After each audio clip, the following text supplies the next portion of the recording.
step in these arms. The crowd was already electric when Johnny Cash hit the third song of his set. The venue hummed with that particular energy only a Cash concert could generate, thousands of voices falling silent in perfect unison whenever that deep baritone dropped into the opening lines of a song they knew by heart. Johnny owned the room the way he always did, not with flash or spectacle, but with something harder to define, a presence that made you lean forward in your seat even when he was standing completely still. His fingers moved across the guitar strings with the easy confidence of a man who had played these songs 1,000 times and still meant every single word. And then something shifted. It happened so fast that most of the audience didn't even register the change at first. Johnny's hands stopped moving mid-chord, leaving a strange, hollow echo hanging in the air where the music should have been. His eyes, which had been scanning the crowd with that familiar intensity, and suddenly fixed on a point somewhere in the wings of the stage. The band noticed before the audience did. The bassist glanced over his shoulder, trying to follow Johnny's gaze, and the drummer's rhythm faltered for just a moment before stumbling to a stop. For a stretch of seconds that felt much longer than it actually was, Johnny Cash simply stared. The man in black, who had faced down packed arenas and hostile crowds, and his own personal demons without ever losing his composure, stood frozen on his own stage like he had just seen a ghost walk through the curtain.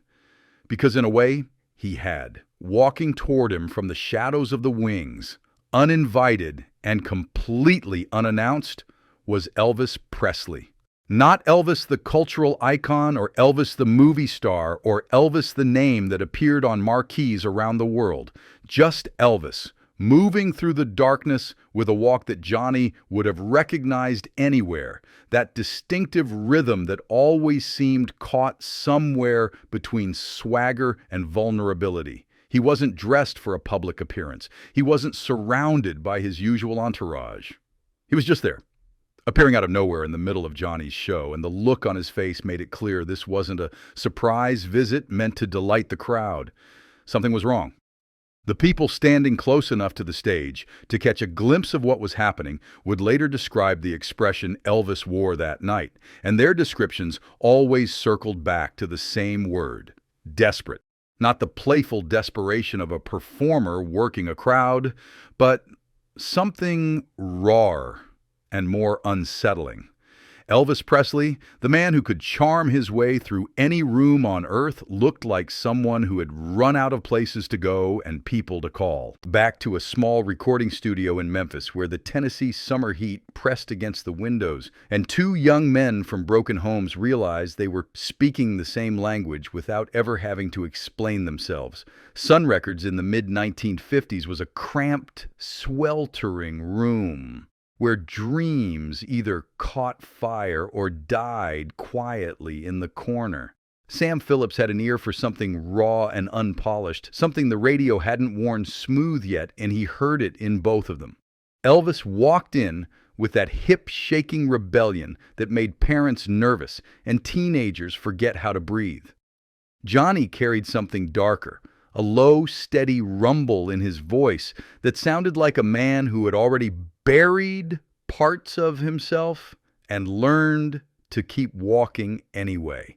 They weren't competing for the same sound because they weren't the same kind of artist, but underneath the surface differences, they recognized something familiar in each other's eyes. Both of them knew what it meant to grow up with nothing.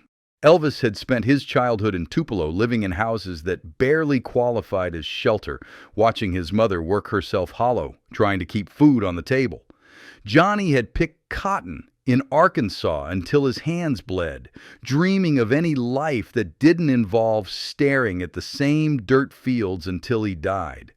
That kind of poverty leaves marks that money never fully erases, and when Elvis and Johnny looked at each other across that tiny studio, they saw their own scars reflected back. The famous $1 Million Quartet session, that legendary afternoon when Elvis, Johnny, Carl Perkins, and Jerry Lee Lewis fell into an impromptu jam session that somebody had the foresight to record gets talked about as a historical artifact now.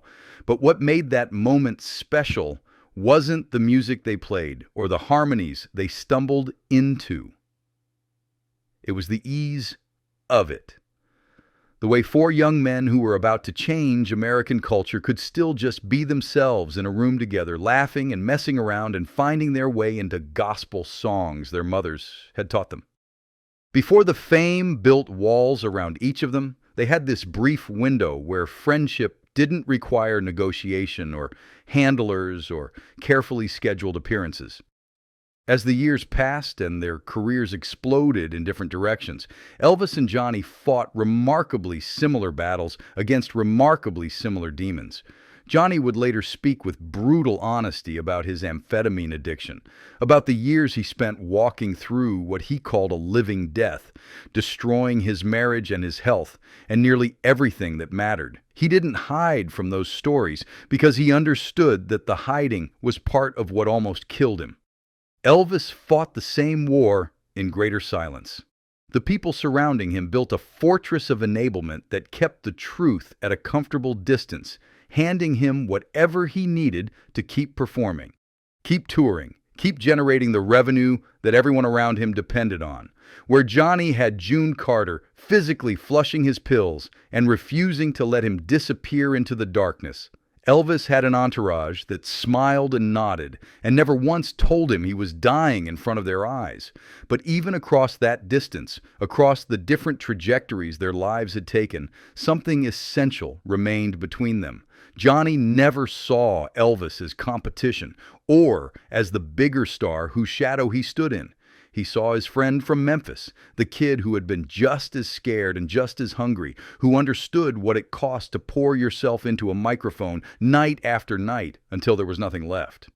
So, when Elvis appeared in the wings of that concert looking like a man who had finally run out of oxygen, Johnny didn't hesitate. He didn't calculate what walking off stage would cost him professionally, or how the audience might react.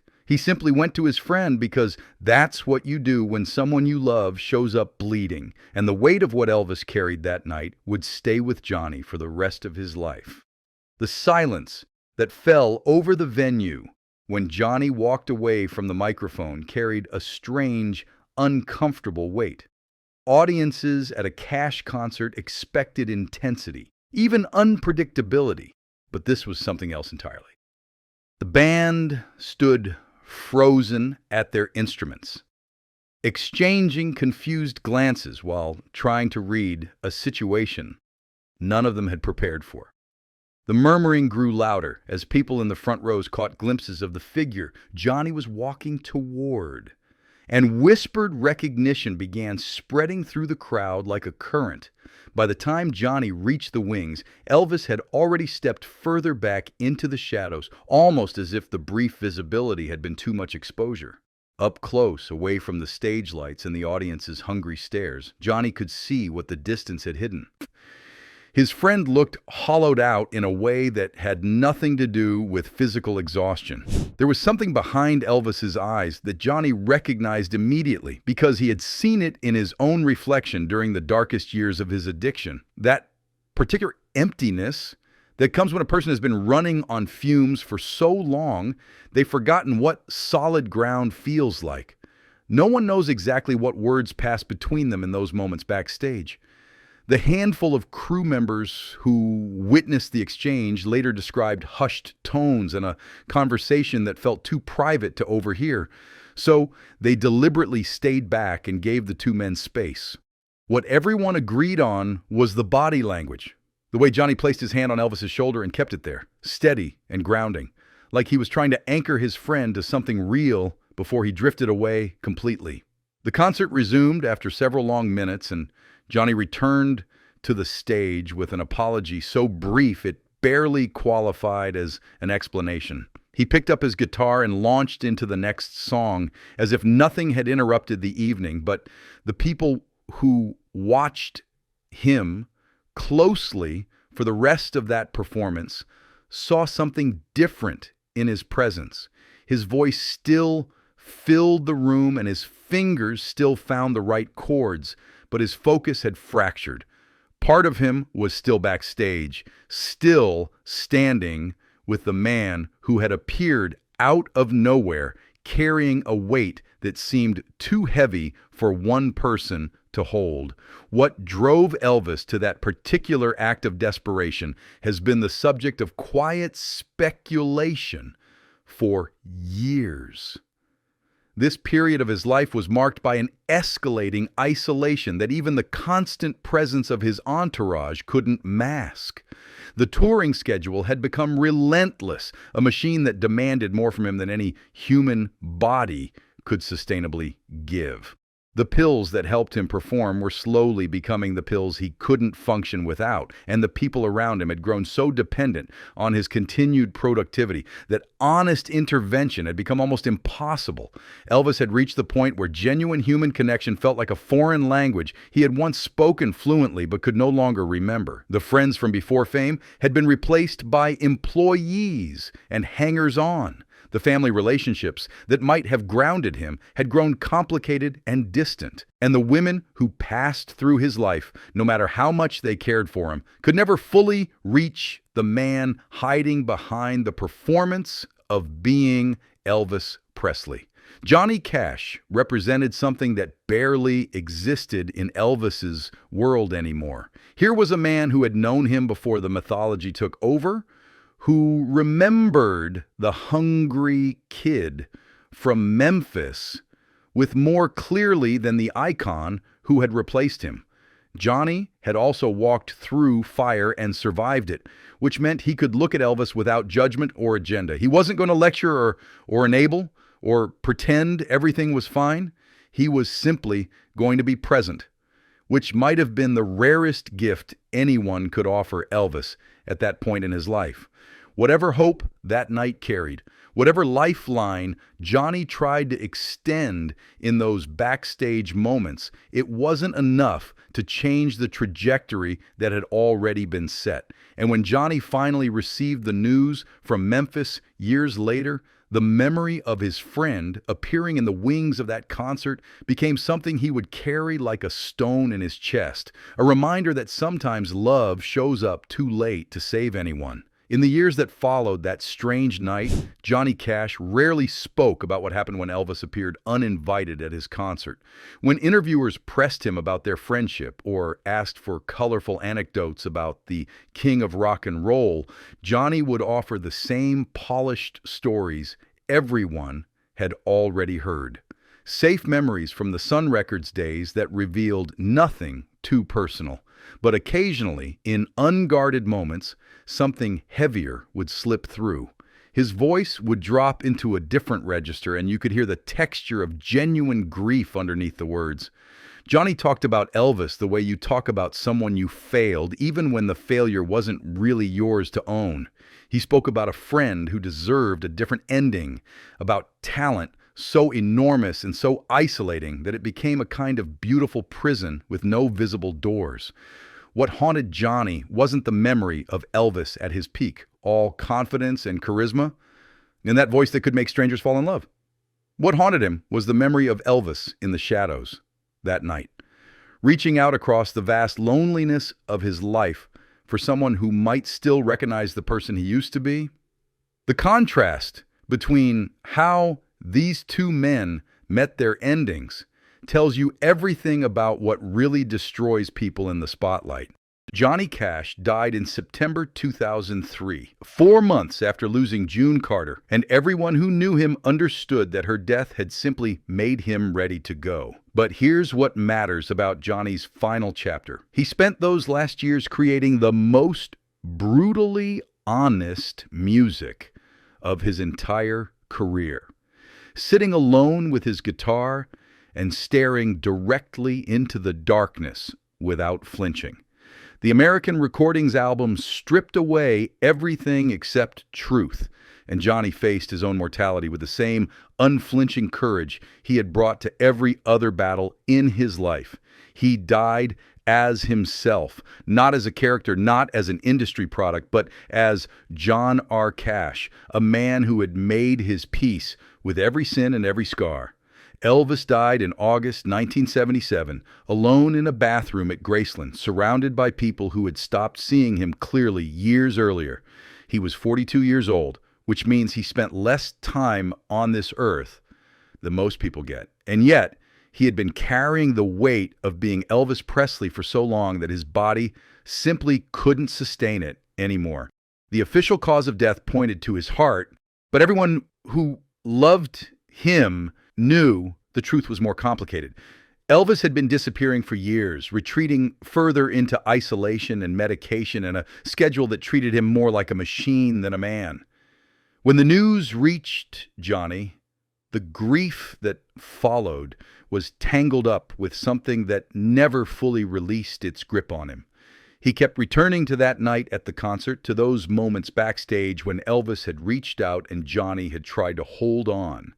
Had he said the right things? Had he pushed hard enough? Was there something, anything that might have changed the trajectory if he had just fought a little harder to pull his friend back from the edge? These questions never have satisfying answers, but they stay with us because they point towards something we all recognize. The loneliness Elvis carried wasn't unique to fame, it was just amplified by it. We all know what it feels like to be surrounded by people and still utterly alone. We all know how terrifying it is to reach out when you've convinced yourself that no one will understand. What that concert moment captures, Elvis appearing in the wings, looking for his friend because he had run out of other options, is one of the most heartbreaking images in the entire mythology of rock and roll. It strips away the legend and shows us the human being underneath. A man who needed connection badly enough to interrupt a show to find it. Johnny was there that night in the way that mattered most. He stopped everything and went to his friend without hesitation. But some walls grow too high for anyone to climb from the outside, and Johnny never stopped wondering if Elvis had been trying to tell him exactly that. If this story stayed with you, tell me why in the comments. Share the Elvis or Johnny moment that means the most to you, the song that changed something inside you, the memory you keep coming back to. Subscribe for more stories about the real people behind the legends, and I'll see you in the next one. It's really hard to comprehend it because in 15 years, it's hard to comprehend that happening, you know. It arrived on a Tuesday morning, the kind of ordinary day when nothing significant is supposed to happen. People were pouring coffee, scrolling through notifications, half watching the news while getting ready for work. And then Graceland's official account posted a statement that made millions of people stop mid-motion, coffee cups frozen halfway to their lips, thumbs hovering over screens as their brains tried to process what they had just read. The announcement itself was written in that careful corporate language that estates and institutions use when they want to say something without really saying it. After extensive structural evaluation of the meditation garden, the decision has been made to relocate the memorial site in preparation for the complete historical preservation and future transparency of the Presley legacy. On the surface, it sounded routine, almost boring, the kind of statement that should have warranted a brief nod and a scroll past. But something about those words burrowed under people's skin and refused to let go. Within minutes, the comments section transformed into something between a prayer vigil and a crime scene investigation. Fans who had spent decades making pilgrimages to that garden, who had wept at those graves, who had pressed their palms against the cool stone and whispered words meant only for Elvis, because two phrases kept jumping out from that carefully constructed statement, and nobody could agree on what they actually meant. Complete historical preservation, future transparency. To some, these were simply modern buzzwords, the kind of language that PR teams sprinkle into announcements to make maintenance work sound important. To others, they read like a confession waiting to happen. The questions started slowly. At first, tentative and almost apologetic, as if people felt guilty for even thinking them. But by midday, those whispers had become a roar. What exactly needs to be preserved that hasn't been preserved for 50 years? What transparency could possibly be coming that we don't already have? And underneath all of it, the question that felt almost sacrilegious to voice aloud, the one that made longtime fans feel like traitors for even letting it cross their minds. Are they me's team? Are they moving the tomb because there's something wrong with what's inside it, or worse, because there's nothing inside it at all? News outlets picked up the story within hours, but their coverage only deepened the confusion. Some reported it as a simple renovation announcement, barely worth a mention between weather updates and traffic reports.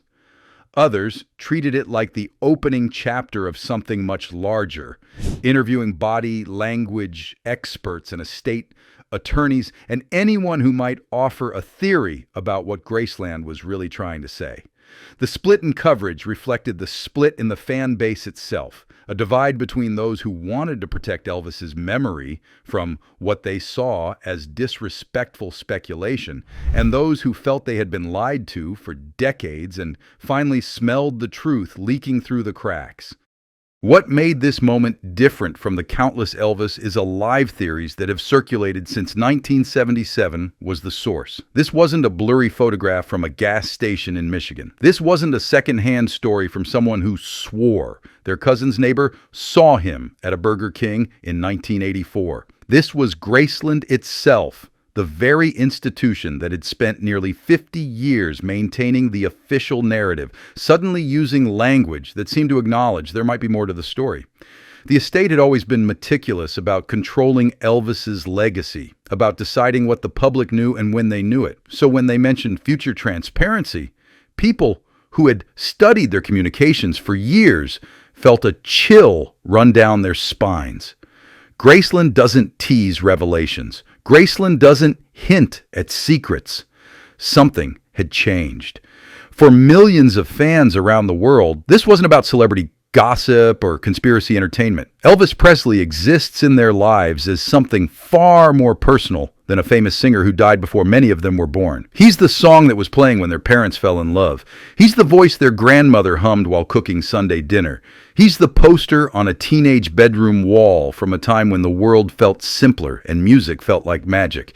The idea that his final resting place, the sacred ground where they had grieved and remembered and said goodbye, might be hiding something, didn't excite these people. It terrified them. Because if the tomb isn't what we thought it was, then how much of the story we've been told is real? To understand why these questions land with such force, you have to return to August 1977 and look at those days through fresh eyes. The official story is familiar to anyone who has ever loved Elvis. Found unresponsive at Graceland, rushed to Baptist Memorial Hospital, pronounced dead at 3:30 in the afternoon. A tragedy, sudden and complete, that shattered millions of hearts simultaneously. But what most people don't examine closely is how strange the hours and days that followed actually were. The funeral arrangements came together with unusual speed, as though someone had been prepared for this moment. The family initially wanted an open casket, yet the final viewing told a different story. The autopsy results were sealed with a determination that seemed excessive for a celebrity death. Locked away for 50 years as though they contained information too dangerous for public consumption. Those who were present at Graceland during that chaotic period have given interviews over the years, and their accounts create a troubling mosaic when placed side by side. Certain details align too perfectly, phrases appearing in multiple testimonies as though rehearsed rather than remembered. Other details contradict each other in ways that suggest not confusion, but careful omission. Grief distorts memory. Everyone knows this, but some researchers have noted patterns that feel less like trauma and more like coordination. The texture of those recollections seems managed somehow, smoothed over, stripped of the raw chaos that should accompany sudden death. Perhaps the most important context for understanding why anyone would keep such a secret lies in who Elvis Presley had become by 1977.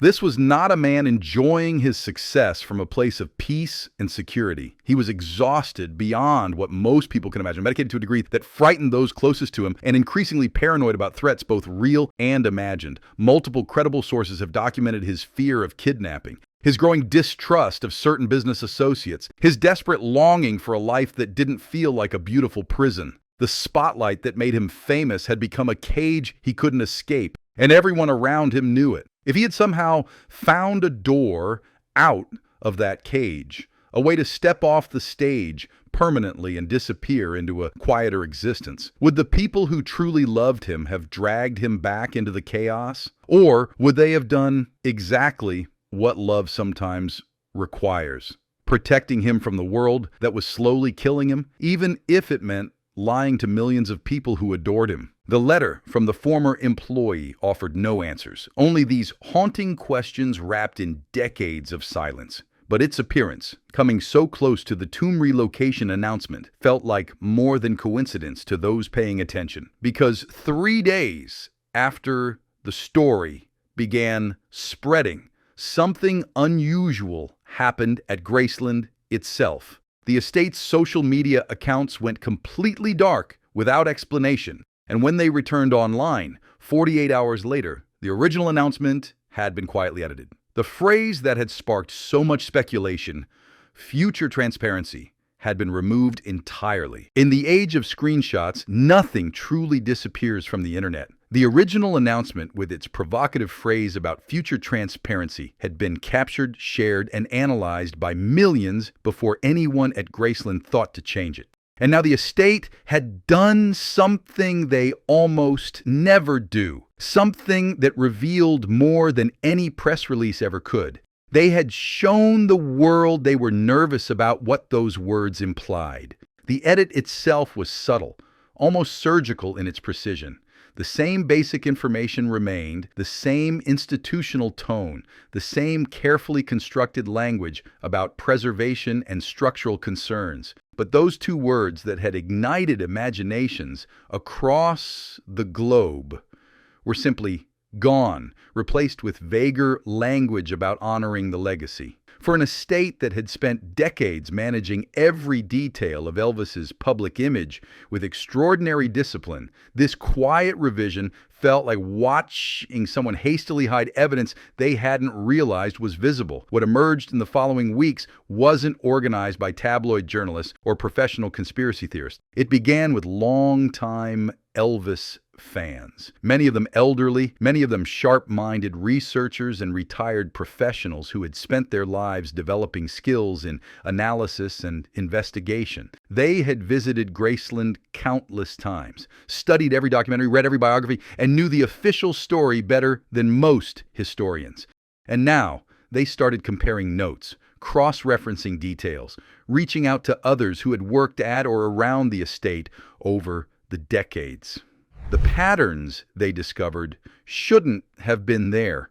One thread of investigation led somewhere deeply uncomfortable into the financial arrangements surrounding Elvis's death. The estate's near bankruptcy in the years immediately following 1977 is well documented, a matter of public record that biographers have explored extensively. But what received less attention were certain financial instruments structured in the months before he died, insurance policies with unusual beneficiary arrangements, property transfers that seemed to anticipate a specific future, business restructuring that only made sense if someone expected Elvis Presley to stop being Elvis Presley. None of these details proved anything individually. Taken together, they suggested that somebody had been planning for a version of August 1977 that didn't end the way the history books claim it did. The fan investigators also began compiling testimony from witnesses who had been present at Graceland during that terrible week, comparing interviews given across decades to different journalists and documentarians. What they found was troubling in its subtlety. Stories that should have remained consistent shifted in small but significant ways over time. Details that one person remembered vividly were contradicted by another who had been standing in the same room. Phrases appeared in multiple accounts almost word for word, as though certain responses had been agreed upon long before the questions were ever asked. Memory is unreliable, especially traumatic memory, but these patterns suggested something beyond the normal fog of grief. They felt coordinated, rehearsed, carefully maintained across years and even decades. When the tomb relocation was announced, engineering experts began asking practical questions that Graceland seemed reluctant to address. What specific structural issues would require moving a memorial that had stood undisturbed for nearly 50 years? Why had this urgency emerged now rather than during previous renovation projects? And if the relocation was truly about preservation, why the unusual secrecy surrounding the actual process? Construction projects require privacy for many legitimate reasons, but the level of security that descended on the meditation garden felt excessive for routine maintenance work. The emotional weight of these investigations fell heaviest on those conducting them. Believing that Elvis might have lived beyond 1977, that his death might have been orchestrated or faked, is not a comfortable belief to hold. It means accepting that you mourned someone who wasn't gone, that you wept at a grave that held a different truth than you imagined. It means looking at the people who managed his legacy for 50 years and wondering if they watched you cry while knowing something you didn't. Then came the video that changed everything. Posted anonymously and deleted within hours, it showed what appeared to be excavation work happening behind privacy screens at Graceland. The footage was shaky, clearly captured from a distance. But one detail was unmistakable. The digging wasn't happening in the meditation garden at all. It was approximately 40 feet from the official grave site, and the hole being carved into that sacred ground was far deeper than any preservation project could possibly require. Perhaps the most heartbreaking realization isn't whether Elvis faked his death or lived another 40 years in secret. Perhaps it's understanding that we've been asking the wrong question all along, because whether he's been gone since 1977 or took his final breath just recently in some quiet room behind those familiar gates, what this moment reveals isn't really about his survival. It's about our grief and the stubborn ways we've refused to let it complete itself. Consider honestly why Elvis, more than almost any other celebrity who died too young, continues to inspire this kind of desperate hope nearly 50 years later. Other stars have fallen tragically and unexpectedly, their losses mourned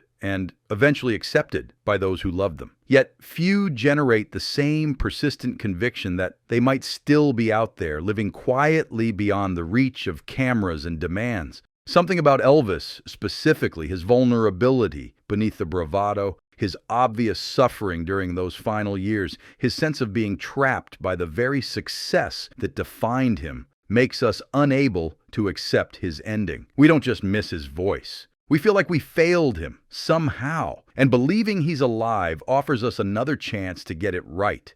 Whatever the truth may be, consider what the Presley family has carried through all of this. If Elvis died exactly when and how the official story claims, then they have spent 5 decades defending his memory against people who refuse to accept reality, who show up at their gates with theories and accusations, who treat their private grief as public entertainment. And if somehow something else happened, if there is a truth larger than history books record, then they have spent those same years keeping a promise to someone they loved, protecting him from the world that nearly destroyed him, lying to devoted fans because he asked them to. Either way, their burden is heavier than most of us can imagine. Either way, they deserve more compassion than the internet typically offers. The announcement about relocating the tomb may mean exactly what it claims: structural concerns, preservation needs, the practical realities of maintaining a site that millions of people have visited over decades. Perhaps future transparency simply meant better museum displays and enhanced digital archives, nothing more mysterious than a marketing phrase designed to generate interest in upcoming renovations. But perhaps, after nearly half a century, someone has decided that the weight of keeping a secret has become heavier than the consequences of releasing it. Perhaps an aging family member wants truth told before their own time runs out. Perhaps legal complications have made continued silence impossible. Or perhaps, and this is the possibility that brings the most tears, there's nothing to reveal at all. We might be watching a grieving family try to honor their father and grandfather in peace, while the world constructs elaborate fantasies around their pain. What remains certain is that the tears are real, regardless of which version of events proves true. They're tears for a man who couldn't find peace in the life we gave him, who stood on stages around the world receiving adoration while feeling more alone than most people ever experience. They're tears for the music we'll never hear him create, the interviews he'll never give, the wisdom he might have shared had he reached old age in the public eye. They're tears for our own losses, too, projected onto his story, because grief needs somewhere to land, and Elvis has always been big enough to hold whatever we bring to him. His music will outlive everyone watching this. His influence shaped every performer who followed, every hip movement on every stage, every moment when a singer decided to pour their entire soul into a single note. His image remains more recognizable than most world leaders, more beloved than most historical figures, more alive in cultural memory than people who are still actually breathing. In the ways that truly matter, Elvis Presley achieved a kind of immortality that makes questions about his physical survival almost beside the point. The tomb can be moved, the announcements can be edited, the theories can multiply endlessly. None of it changes what he built, what he gave, what he left behind in the hearts of people who never stopped loving him. You're still here. You watched this far. You cared enough to want to know. And that caring is the real legacy, the only afterlife that truly matters. If this story moved you, share your own Elvis memory in the comments below. Tell us the song that changed everything, the moment you became a fan, or what you believe really happened. Subscribe if you haven't already, because stories like this deserve to be told and heard together.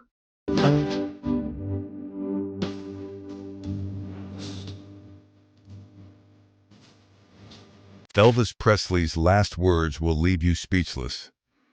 Most people think Elvis Presley died alone on a bathroom floor. They picture him collapsing without warning, a sudden tragedy that nobody saw coming. They're wrong. Dead wrong.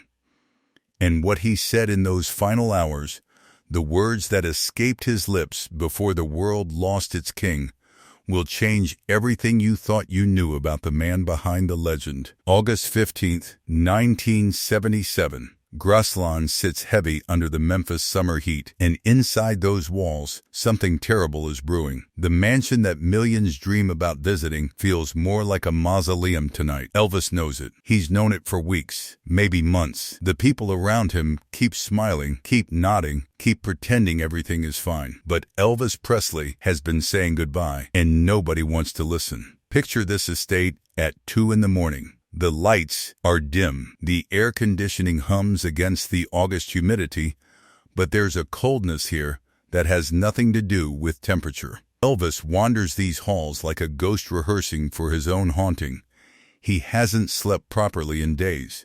His body, once the most famous physique in America, now carries the weight of 1,000 compromises. The pills, the food, the isolation disguised as protection. Every room in Graceland holds a memory of who he used to be, and tonight, those memories feel like accusations. The Memphis Mafia surrounds him, just like always.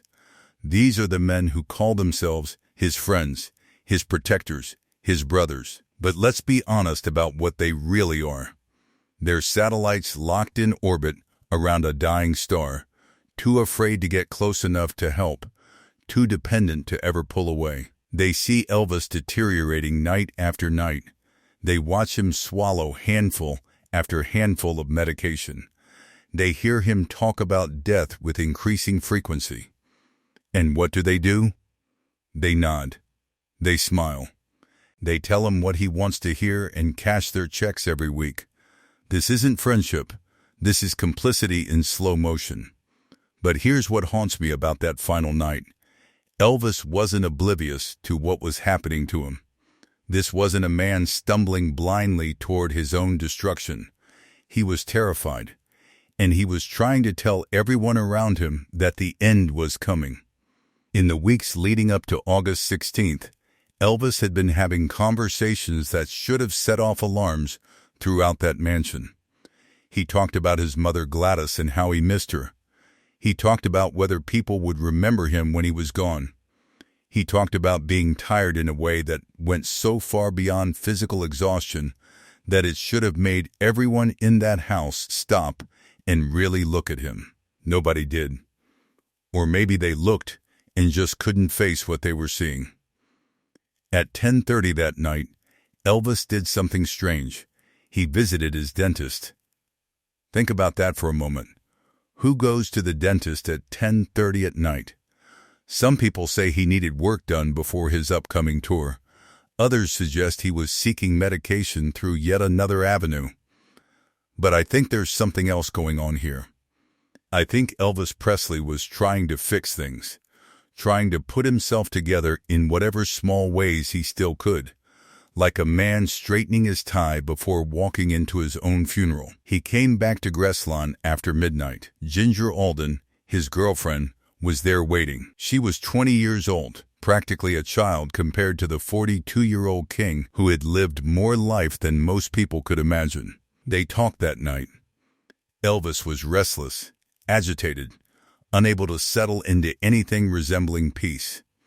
He played racquetball with his cousin Billy Smith around 4 a.m, trying to exhaust himself into sleep. But his mind wouldn't stop racing, and his mouth wouldn't stop speaking words that everyone around him would later wish they had taken more seriously. The sun came up on August 16th. Elvis hadn't slept. The tour was supposed to start that evening, a flight to Portland where thousands of fans were already counting down the hours until they'd see their king perform. But Elvis Presley would never board that plane. He would never sing another note. He would never see another sunrise. And in those final hours, as his body began its ultimate betrayal, Elvis spoke words that should have echoed through history. Instead, they were buried, sanitized, rearranged into comfortable narratives that protected everyone except the man who actually said them. But it's what happened after midnight that everyone's been lying about. Because Elvis didn't just die. He tried to tell them. He tried to warn them. And what he said, they buried it with him until now. Ginger Alden was 20 years old, beautiful, naive, completely unprepared for what was about to happen. And she was about to become the last person to see Elvis Presley alive. That fact alone would define the rest of her existence, trapping her in a moment she never asked for and could never escape. The official story goes like this. Sometime around 9 a.m. on August 16th, Elvis told Ginger he couldn't sleep. He said he was going to the bathroom to read. Simple words, ordinary words, the kind of thing anyone might say to their partner in the middle of a restless night. Ginger nodded, rolled over, and went back to sleep. She wouldn't see him alive again. But here's where the story starts to crack. Because those weren't the only words Elvis spoke that night. Not even close. And the people who know what he really said have spent nearly 50 years making sure the full truth stayed locked inside Graceland's walls. Before that final trip to the bathroom, Elvis had been talking, really talking. Billy Smith, his cousin and one of the few people in the Memphis Mafia who genuinely loved him, spent time with Elvis in those early morning hours. Their conversation wasn't casual. Elvis was reflective in a way that felt different from his usual late-night rambling. He talked about being tired, not sleepy tired, soul tired, the kind of exhaustion that settles into your bones and makes every breath feel like a negotiation with God. According to those who were present, Elvis said something that should have stopped everyone cold. He talked about being done fighting, fighting his body, fighting his image, fighting the machine that had swallowed the country boy from Tupelo and turned him into a product. These weren't throwaway comments. This was a man describing surrender. A man announcing, whether he fully realized it or not, that he had nothing left to give. But nobody intervened. Nobody called a doctor who wasn't already complicit in his pharmaceutical nightmare. Nobody grabbed him by the shoulders and demanded he get real help. They just listened, nodded, and let the king walk toward his throne one final time. The contradictions in witness testimony are staggering when you examine them closely. Ginger remembers one version of events. Billy Smith remembers another. Other household members recall details that don't align with either account. Some of this is natural. Memory is imperfect, especially memory forged in trauma. But some of these discrepancies feel intentional, strategic, like pieces of a puzzle deliberately scattered so nobody could ever see the complete picture. And then there's the cover-up that happened at lightning speed. Colonel Tom Parker, Elvis's infamous manager, was already working the phones before the body was cold. The Presley estate moved immediately to control every narrative, every photograph, every word that escaped into the public record. They had decades of practice protecting Elvis from scandal. Death wasn't going to change that. If anything, death made the protection easier. Dead men can't contradict the official story. So what did Elvis Presley really say in his final hours? The sanitized version gives us a man casually mentioning he needed to use the bathroom. The real version, the one pieced together from reluctant witnesses and deathbed confessions over the years, paints something far more tragic. Elvis spoke about his daughter that night, Lisa Marie, 9 years old and sleeping somewhere in that mansion, unaware that her world was about to shatter into a million pieces. Elvis worried about her constantly in those final months. He feared what his fame would do to her. He feared she would inherit not just his money and his name, but his curse. The loneliness, the exploitation, the inability to trust anyone's motives. He talked about wanting to protect her from everything he had become. And when you hear what he said about Lisa Marie, when you understand the weight of those words spoken just hours before his heart gave out, it will absolutely break you. Because Elvis wasn't just predicting his own death that night, he was predicting hers too. Lisa Marie Presley was 9 years old when she lost her father. 9. An age when most children worry about homework and playground friendships. Instead, Lisa Marie walked into a bathroom and found the king of rock and roll face down on the floor, his body already beginning its journey from legend to memory. That image would burn itself into her mind forever, and she would spend the next 45 years carrying something nobody else could understand, the weight of his final message to her. Elvis was consumed with worry about his daughter in those last months. This wasn't casual parental concern. This was obsession bordering on prophecy.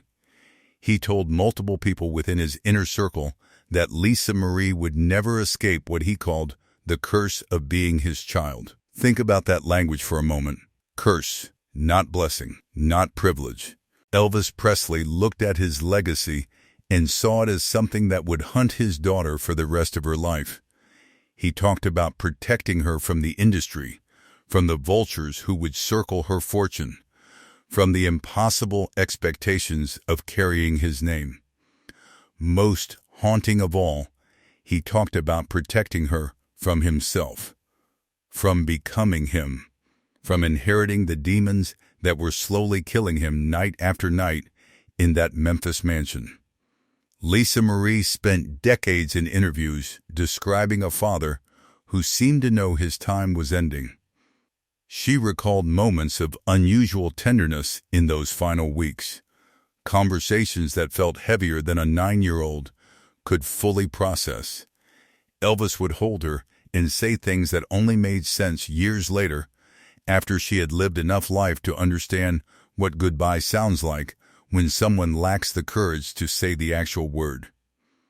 She always believed he knew, and she carried tremendous guilt about not being present in those final hours, not being able to save him, not being enough to make him want to fight harder. January 12, 2023. Lisa Marie Presley collapsed at her home in Calabasas, California. Cardiac arrest. Complications from a surgery she had undergone months earlier. Paramedics rushed her to the hospital, but it was already too late. She was 54 years old. Elvis died at 42, Neither of them escaped. Neither of them outran the shadow that had been chasing the Presley bloodline for generations. The parallels are devastating when you lay them side by side. Both died from heart-related failures. Both struggled with the impossible weight of fame. Both watched people around them enable destruction while calling it love. Elvis feared his daughter would repeat his patterns, and in so many ways, she did. Not because she was weak, because the curse he identified was real. Being a Presley meant being consumed. It meant belonging to everyone except yourself. But the prophecy extends even further than Lisa Marie. Her son, Benjamin Keough, was Elvis's grandson. He had the same face, the same brooding intensity, the same haunted eyes that stared out from a million posters and album covers. In July 2020, Benjamin died by suicide at 27 years old. Lisa Marie never recovered from that loss. How could she? She had watched her father die when she was a child. Now, she buried her own son, continuing a cycle of tragedy that Elvis somehow sensed was coming nearly 50 years earlier. 3 generations of Presleys, all gone too soon, all consumed by a legacy that glittered like gold but cut like glass. Elvis's last words weren't just about his own mortality. They were about everyone who would carry his blood and his burden into the future. He saw what was coming, and he was powerless to stop it. Maybe that's the cruelest part of this entire story. The king of rock and roll could see the future. He just couldn't change it. But there's one more thing, Elvis said that night. Something whispered that wasn't meant for Ginger or his cousins or anyone in the inner circle. It was meant for the world. And it's taken almost 50 years for us to finally understand what he was trying to tell us. Elvis Presley didn't just leave behind music. He didn't just leave behind rhinestone jumpsuits and karate moves and memories of a sneering lip that changed American culture forever. He left behind a warning, a message carved into the final words he ever spoke. And if we're brave enough to really hear it, that message might just save us from making the same mistakes that killed the king. In those last hours at Graceland, Elvis talked about being trapped. Not physically trapped, though the mansion walls certainly felt like a prison by then. He was trapped by something far more insidious. Fame had built a cage around him so gradually that he didn't realize he was locked inside until escape became impossible. Every person who claimed to love him needed something from him. Every smile directed his way came with an agenda attached. The pills weren't just addiction. They were escape attempts. Brief chemical vacations from the exhausting performance of being Elvis Presley 24 hours a day. His final words carried the weight of this realization. He talked about wanting peace, not happiness, not success, not love. Peace. The word itself sounds almost too simple, coming from a man who had achieved everything the American dream promises. But that simplicity reveals the tragedy. Elvis had mansions and Cadillacs and screaming fans on every continent. What he didn't have was a single moment where he could just be. Just exist without expectation. Just breathe without someone counting the breaths and calculating their value. He told people he was tired of fighting, tired of being Elvis. The name that made him immortal had become a weight crushing him into the ground. Every time he looked in the mirror, he saw a character he was forced to play. The real Elvis, the kid from Tupelo, who loved his mama and sang gospel in church, had been buried alive inside a glittering sarcophagus of fame. His last words were a confession. He wanted to stop performing. He wanted to be free. He wanted to rest. And here's what breaks my heart. We've watched this same tragedy repeat itself over and over since 1977, and we still haven't learned. Michael Jackson spoke about loneliness and exhaustion in his final days. Prince isolated himself in Paisley Park, surrounded by enablers who watched him struggle. Whitney Houston begged for normalcy while the industry consumed every piece of her soul. They all said similar things at the end. Fame is a coffin you build while still breathing. By the time you realize you're trapped, the lid is already closing. Elvis tried to warn us. His last words weren't just personal confession. They were prophecy for every artist who would follow in his footsteps. We create these icons. We worship them. We demand they perform their identities for our entertainment. And then we act shocked when they shatter under the pressure we applied. Graceland became a shrine after Elvis died. Millions visit every year, walking through rooms frozen in 1977 amber. But shrines don't tell truth. They tell the story that protectors and estates want you to believe. The gift shops sell mythology. The tour guides recite sanitized history. Elvis's real last words, the desperation and fear and exhaustion they contained, have been hidden behind velvet ropes and souvenir pricing. The estate profits from legend. Truth doesn't fit the business model. But if you strip away the jumpsuit and the cape and the sunglasses, something profound emerges. At the end, Elvis Presley was just a scared man from Mississippi who wanted someone to really see him. Not Elvis the pelvis, not the king, just Elvis Aaron Presley, a human being drowning in an ocean of expectation while surrounded by people too invested in the performance to throw him a lifeline. His final words weren't dramatic. They weren't composed for posterity. They were desperate, confused, heartbreakingly ordinary. A man telling his girlfriend he couldn't sleep. A man telling his cousin he was tired of fighting. A man whispering fears about his daughter's future. These aren't the words of a legend. They're the words of a person. And that's exactly what makes them unforgettable. The king title was always a prison. Elvis never asked for coronation. He just wanted to sing. But we needed him to be more than human, so we made him into something that couldn't survive. His last words are a mirror held up to our obsession with celebrity. They ask uncomfortable questions about what we demand from the people we elevate. They challenge us to see the human behind the icon before it's too late. Elvis Presley's last words weren't meant to leave us speechless. They were meant to make us listen, really listen, to the artists we worship, to the people we love, to the quiet desperation hiding behind bright smiles and perfect performances. Maybe if we had listened to Elvis, really listened, he would have lived to see 50, 60. Maybe he would have held his grandchildren. Instead, we got velvet ropes and souvenir shops. And a warning we still haven't fully heard. Until now.